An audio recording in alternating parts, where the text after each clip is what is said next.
Oke, Assalamualaikum warahmatullahi wabarakatuh. Perkenalkan nama saya Muhammad Rizko dengan nomor NIM 0504444934 UPBJJ UT Malang. Nah, sekarang saya sudah berada di Kumanggur Blitar.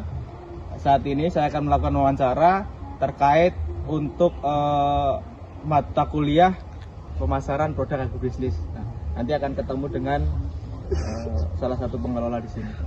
Saya di sini sudah bersama Mas Bima ya, selaku salah satu pengelola ya, di Kumanggur Blitar. Nah, ini saya akan bertanya ya beberapa pertanyaan Mas Bima ya. Ya, Untuk pertanyaan pertama Mas, sudah berapa lama nih untuk usaha kebun anggur ini berjalan Mas? untuk kebun ini sudah dari 2021, tepatnya di bulan Oktober gitu Mas. Di bulan Oktober 2021. Untuk total luas lahan Mas yang dikelola di sini kira-kira berapa? Untuk total luasnya itu kurang lebih di kisaran 1 hektaran Mas. Di 1 hektaran ya. Oke.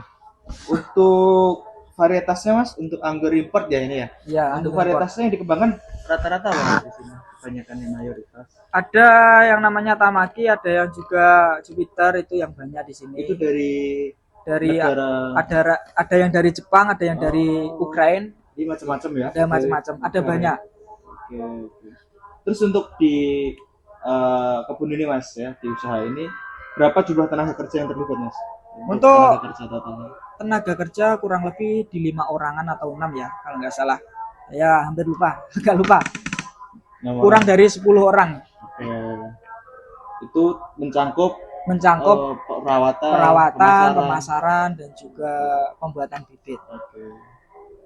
Nih untuk alur produksi bibit Mas, mulai dari pengadaan entres sampai siap jual itu bagaimana alur prosesnya Mas? Untuk prosesnya itu membutuhkan kurun waktu sekitaran 3-4 bulanan ya. Untuk bibit ya? Iya, untuk bibit, pembuatan bibit itu. Untuk metode yang digunakan pembibitan itu Mas?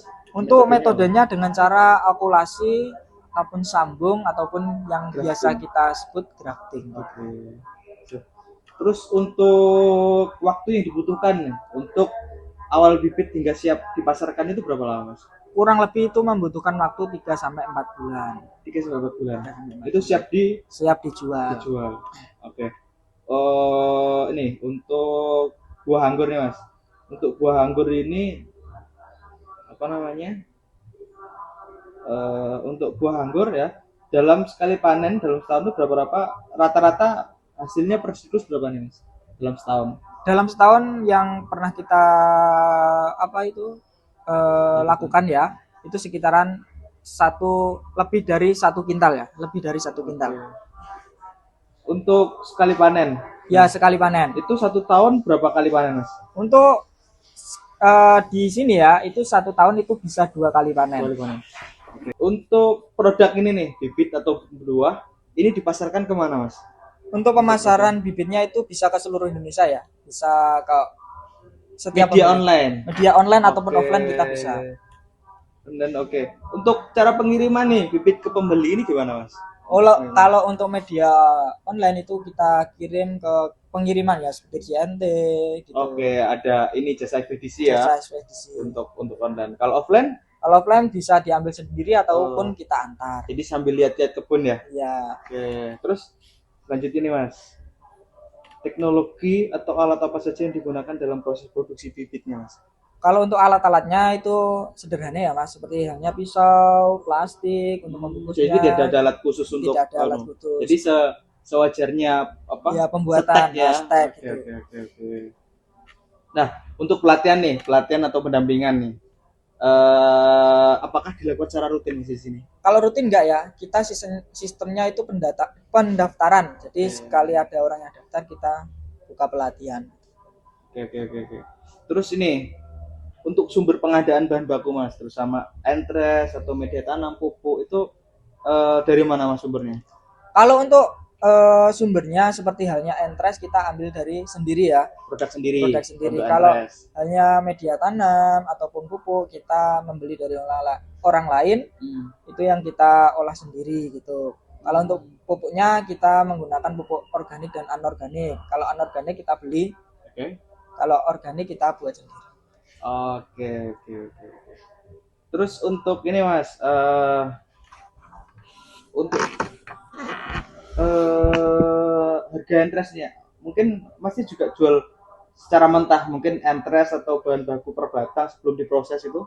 Kalau untuk bahan baku seperti halnya entres, kita tidak menjualnya ya, kita menjualnya siap jadi, yaitu berupa bibit. Bibit. Oh, jadi untuk ini khusus digunakan di sini. Ya, Oke. Untuk harganya Mas, per batang nih setelah melalui proses pembibitan nih, siap jual nih per batang berapa sih? untuk harga per batang setiap bibit itu kisaran 100 ribuan.